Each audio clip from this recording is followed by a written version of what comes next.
Hello. Did you miss me yesterday? Boy, that was a shocker. I was sitting at my desk. I was supposed to be in meetings for my denominational association, and all of a sudden, the internet was gone. So when the internet's gone, the phone's gone, the TV's gone. Thank goodness I had my cell phone so I could at least let the people in the meeting know what happened.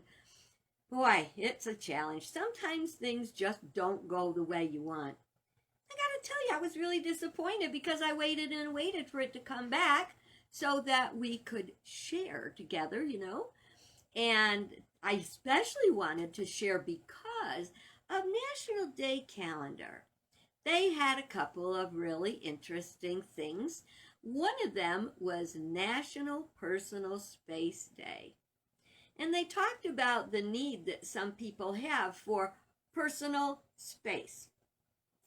I don't know if you realize it, but there are distances that different types of people have as their comfort zone. Some people's comfort zones are way out there. That'd be me. Other people have a comfort zone that you don't come here. That their comfort zone is very small. Don't come here. And to me, anybody can come right in. I think I have it backwards. I think the people with the big comfort space are saying, don't come closer to here. And I'm going like, come on in. Let's have a party here. But people do have that. But it was also, of course, we are dealing with a matter of personal space and our willingness to let that be okay. The other thing that yesterday was Stay at Home Well Day. Now, in normal circumstances, let me just straighten that out a little bit. Okay. In normal circumstances, to stay at home when you're well would be a definite exception to the rule. As a matter of fact, I was just raised with a work ethic that'll be like, no, that's not right. It's work. You're supposed to be working. If you don't go to work, your boss is going to fire you. They do include them in many people's job, what do you call it? Their agreements for their job and benefits. And one would be wellness days, personal wellness days. Then sometimes we take those personal wellness days and we don't use them for personal wellness at all. We may overwork, overcommit. What if you just gave yourself the gift of being able to relax, to do nothing? Do you know how many times I have said in the past 9 months, I'm just going to take a day to sit on the couch and put my feet up and watch movies, binge watch, whatever it is. And my version of sitting on the couch binge watching is generally doing 3 or 4 other things at the same time. And that's not the way it's supposed to go. You're going to take care of yourself. Take care of yourself. So really, hear me. This is a time that is stressful enough. Keep reminding yourself, we've made it this far. We're going to make it farther. We are making a sacrifice. And you know what the word sacrifice means? It means to make holy. So we're making, and the word holy, by the way, also means hale and whole and healthy. How do you like that? So for me, in my decision to stay to myself in my cottage, order my groceries on Peapod, try to get out for an occasional walk, continue to do my jazzercise, that's a sacrifice I'm making. Would I love to go visit my kids? Oh, yes. But I'm sacrificing the pleasure of the moment for a longer, healthier future. We got to remember that during this season when we are shopping and we tend to overspend. Why are we overspending? A piece of it is probably guilt. We feel bad we can't be with our kids, so we want to get them something super special. Might I add, please only do that if it can be done without going into debt or spending money that you don't have to do. Speaking of giving, again, it is National Giving Day. And it's 5 o'clock here in Connecticut. We still have 7 hours to give on this day. And what way do you want to give? Guess what? There's no fence around National Giving Day. So you can think of what you want to give today, and tomorrow you can find a way to give it. The only thing you can't give is give it in person. So, I wanted to share something about what children want, because aren't they the ones we really want to give to? We want to give them something special. So, this says, it talks about what do children really want. They want your time. You may think they want the latest toy. The world, the advertisers and merchandisers tells them what they really want is toys. But how many times have you heard the story of parents saying, man, they got their kids all these great gifts, and, you know, Christmas morning, it took them, 15 minutes to open them, and then they were just like left sitting there. Sometimes they're played with, sometimes they're not. Sometimes you get the great gift for a very small child, and when it's done, they're busier playing with the box it came in than the gift itself. So, children really want to have a great time with their family. Let's think about that. Is your holiday a great time? Or is there stress because of interpersonal relationships or the other things that can, make a holiday stressful? Are there expectations that can't be met? Kids want honesty and realistic expectations. So if they say that they want a solid gold motorcycle for Christmas, you have to be realistic and say, you know what? Even Santa can't do that. I'm not going to go there right now because there's another thing kids want is absolute honesty.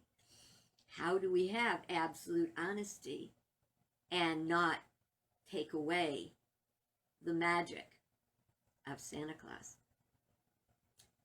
That's for another day, not today. They want a relaxed Christmas season. They don't want to have the house so clean that, they're going to be sad. And of course, you don't want it so messy that you can't get through it without endangering your own life. Find that place. Decide what is acceptable to be comfortable and to have everybody happy. I know the one thing I don't want for Christmas is stress. And that stress can show up by feeling like a victim. I can't go anywhere. My family can't come here. I've said it before and I'll say it again. Our mind is pivotal. We can choose what we're going to look at. Choose to look for the good. If you think about it, adults want these things as well. No one desires a stressed out, miserable Christmas. So this year, let's give our children and each other what we really desire. And what children really do want most is your time.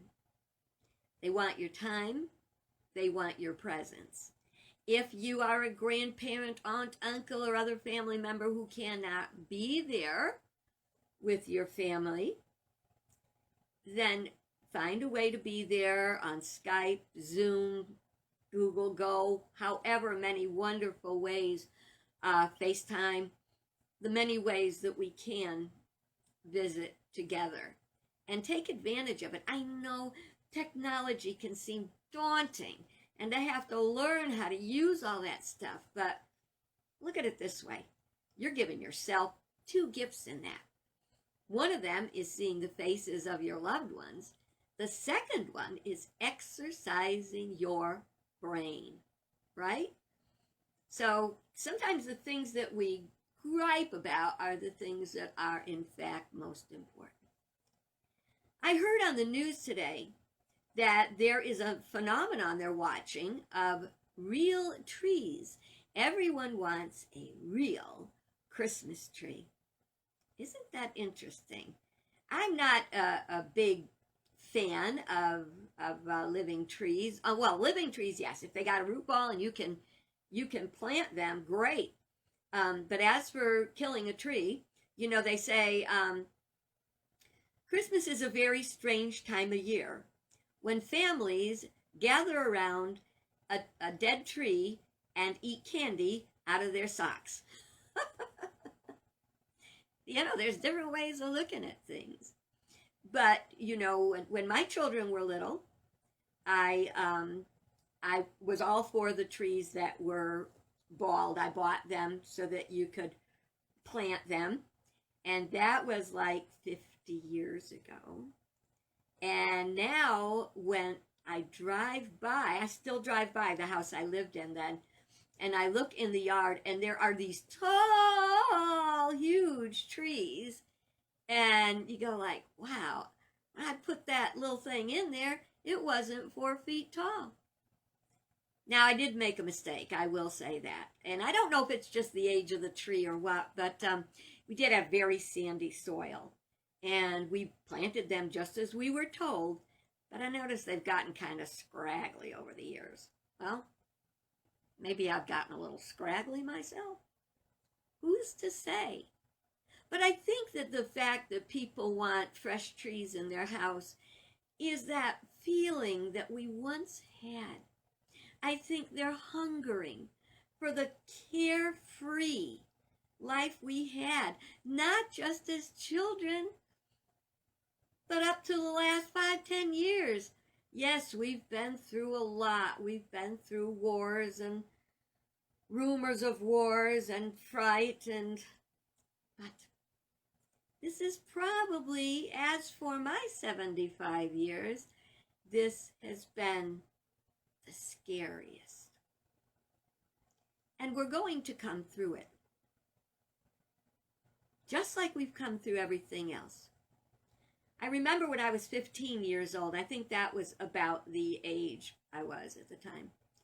And my dad and I were watching our television, our black and white television, and an announcement came over the news that said that the United States had broken relations with Cuba. They had broken diplomatic relations with Cuba. And that was called the Cuban Missile Crisis. And I was horrified. My dad did his best to soothe me. And now that is in the far past. And we're still here. And we're still managing. And so I know that God is in charge and that we are going to get through this. And the quality, I've said this over and over, hope you're getting it, the quality of this Christmas, this holiday season, this New Year's, and whatever the beginning of 2021 has to offer, it will be what we make it, individually and collectively. I'm going to throw a question at you. It would be very nice if you would answer by making a comment. You can do it now. You can do it later. I can't necessarily see your comments right now. I will see it after I review the video. But what was your favorite gift you ever got for Christmas? The one that comes up to your mind first that was like, oh my, what was yours? I'm going to give you a second to think about that while I have a sip of tea.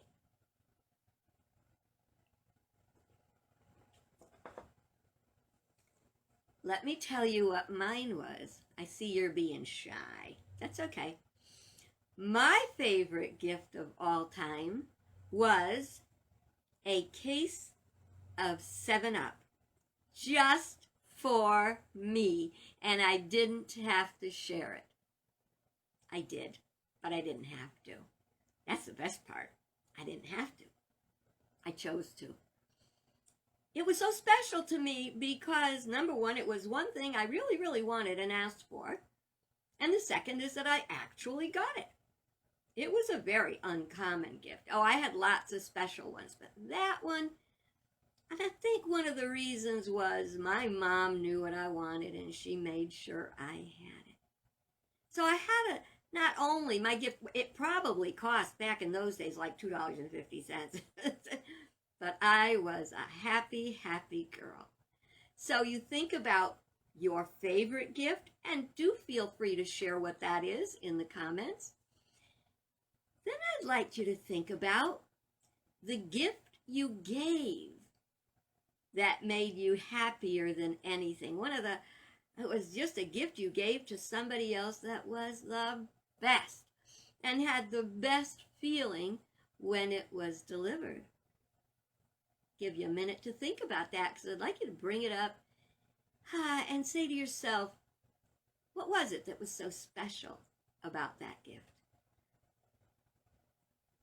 Again, for me, when I had my first job, and I put a console stereo. I think that's what they called them in those days. It was in a cabinet, okay? And it had a record player. That was in the days of the record players. Tapes, I don't even think they were invented yet. But it had a record player and a place to store the records. Oh, and it was lovely. And I went to a local store and I put it on layaway. That was the first thing I ever put on layaway. You know, my dad was very, very strict when he taught us about credit. He said, do not ever get a credit card. You will get in trouble with it. Which, by the way, I found out a number of years later was absolutely true. But I'm not going there now because that memory sticks. And I do have credit cards today, but I am very, very prudent in handling them. Anyway, I put this on layaway. And every Friday night, I would pick up my sister and we would go to make a payment on the stereo, and I would take her to supper.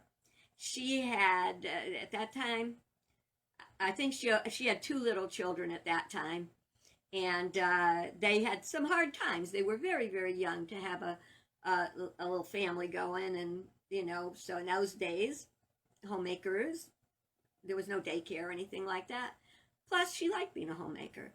But they didn't have money to just go out to dinner, so I'd take her to dinner. Oh, don't get all excited. It was a little diner. We didn't spend much. But that was our day. And then came the day that it was paid for, and it was Christmas Eve. And they were delivering it. I guess in my little pea brain, I thought it would be in a box. It wasn't in a box. The 2 men were carrying the piece of furniture in the front door. My mom answered the door and she said, no, we didn't order that. And I go tearing into the living room and I said, no, Mom, no, it is. Merry Christmas. That's from me. Merry Christmas. And my dad came in and he looked at it and he shook his head and he said, honey, that's too much. Haven't I told you not to use credit cards? And I said, Daddy, it's paid for. It's yours. It's paid for. I love you. And that was one of my special, special Christmas gifts that I gave. And I gave it, and it was paid for. And then I got to tell that to my dad. Think about the gifts that you gave that were the best, the special. Chances are there wasn't a big price tag on them. I mean, today they're telling you should put a ribbon on a flipping car. Yeah, no, that ain't happening in my world. And then what happens is you set an expectation. And when you start setting unrealistic expectations, you are not going to have the holiday you want. So we set our expectations at a reasonable place. And if anything greater happens, well, whoop-de-doo. If it doesn't, oh well. Now let's get back again to giving. And I wish I remembered who said it, but someone brilliant once said, "It is not what you give, but what you share, for the gift without the giver is bare." Well, today we can't do much of that kind of sitting down and sharing, but I'm going to present you with a one-man, two-character, dramatic performance. It's Reader's Theater, and it is something that you can do to give for the holidays. So I want to close your eyes so you can imagine there's two of us here, and it goes like this. I don't know if it's ever happened to you, but if it has, well, you'll never forget it, and you'll hope and pray it happens again and again. Oh, I hope this happens again and again and again. I was at the grocery store. I was at the church food pantry. The church food pantry had printed out some lists of what they needed to fill their shelves during the busy holiday season. She read from her list: rice, beans, soup, noodles, juice, diapers. Diapers. I was out of diapers and, well, just about everything else. It would be my third visit to the pantry in 2 months. I hated going. I hated going down the generic aisle when I was shopping for my own family. But for the pantry, well, hey, I could get more cans for my $1. Creamed corn, beets, spinach. Ugh, gross. What kind of people eat that? What will they think of me? Do they know how hard I'm trying? If I could just get beyond these medical bills, and if Bill would only send the alimony check this month, I could do it. I just don't want my kids to go hungry. My kids would never eat this stuff. My kids need to eat. And that's when it hit me. My kids never would eat this stuff. Nobody's kids would eat this stuff and want to. I'm out of diapers. The diapers on this list will go to somebody's child who needs to feel loved and cared for, just like my child. I swallowed my pride and drove to the pantry. Rice and beans and the mac and cheese and diapers. Next month will be better. Yes, that's what I'd tell my children. Though in my heart, I prayed it would be this month. This month is Christmas. I swerved out of the generic aisle and found myself filling my cart with things I'd buy for my own family, tossing in name brand treats my kids only got on special days. I started to visualize how that family would look when they unpacked the bacon and oranges and Twinkies and Sara Lee pound cake, a whole turkey. It was more than food. There were toys and mittens and gift certificates from McDonald's. It was Christmas in a grocery bag. Christmas in a grocery bag. The Christ child in a manger. Love so simple yet so deep. And they both looked up to heaven. Thank you, God. And that's the end. It's the end of this story, but it's not the end of what we can do. When I was in pulpit ministry, I would read this. I would actually have my congregation members perform this little drama, and I would give every congregation member a paper bag, a paper grocery bag with a list from the food pantry clipped onto it of what they were looking for, what they needed. And I invited them to take that bag, fill it up, and bring it to the food pantry. You can do that. You can also bring it to someone if you know they are having a hard time and you want to bless them. Now, I will say that it's very hard to say that in this day and age, but if you want to give it to someone you know, or to knock on their door with your mask on, wait till they answer it, and say, here's a little Christmas something from me to you. The reason I have to say that is not every person gives with an open and good and pure heart. So things will get better. They will get better because we're getting better. We're getting better every day. We're all longing for the good old days, the days when we were carefree and filled with hope. And that hope lives in each one of us. It is the Christmas spirit. And we are Santa Claus. Okay, I hope you enjoyed that today, and I hope to see you tomorrow. I'm not too sure on the time tomorrow because this week I am doing meetings with my denomination, and sometimes they go a little later. I will try to send out a little note before I go live so you can know when I'm coming.